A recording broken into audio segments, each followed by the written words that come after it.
Mend with me. Hi, my name's Lauren. I teach visible mending, and today I will show you one way to fix the back hem of your jeans. Today I'm going to use our Visible Mending Beginners Kit. This is the most comprehensive kit that I sell. I really tried to put all the tools that you'll need to mend, including a tape measure, pin, scissors, ruler, thread, and our stick and stitch guides. First, you'll want to take the tape measure and take an accurate measurement of how large of a patch you'll need. The measurement you take from the hem to an inch past the top of your tear, you're going to want to double that because it's going to wrap under like I'm showing you right here. So you're going to start by pinning down the top edge, right side of my patch facing the right side of my jeans. I'm just sewing it down using a quick running stitch. I pre-pressed down the sides of this fabric and folded it under so it's easy to do so later. I did wind up cutting my patch a little too small or sewing it up a little high, so I untucked the bottom hem edge, but it'll be fine. Now I'm using a matching thread and the running stitch, and I'm sewing down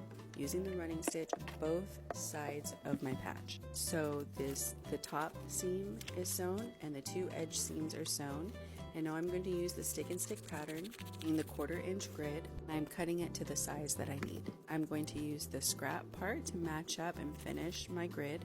And I have decided to do the star pattern. I'm going to do a horizontal stitch and then 2 diagonal stitches. What I'm doing first is using the running stitch to embroider a dash over every other horizontal line, and I'm doing that in staggered rows as I make my way down the pants.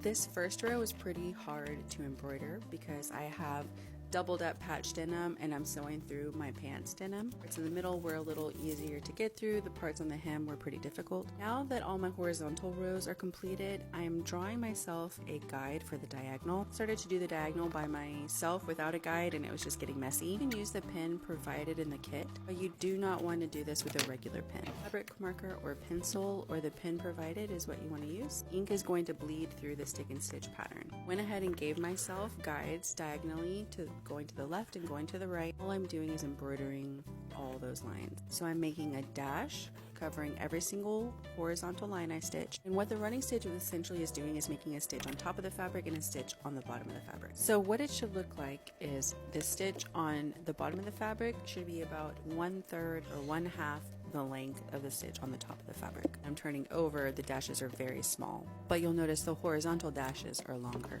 Backside of my work. When you're finished, you'll just wash and dry as normal, and this is what it'll look like. As always, thanks for watching. I hope you found this useful, and I'll catch you on the next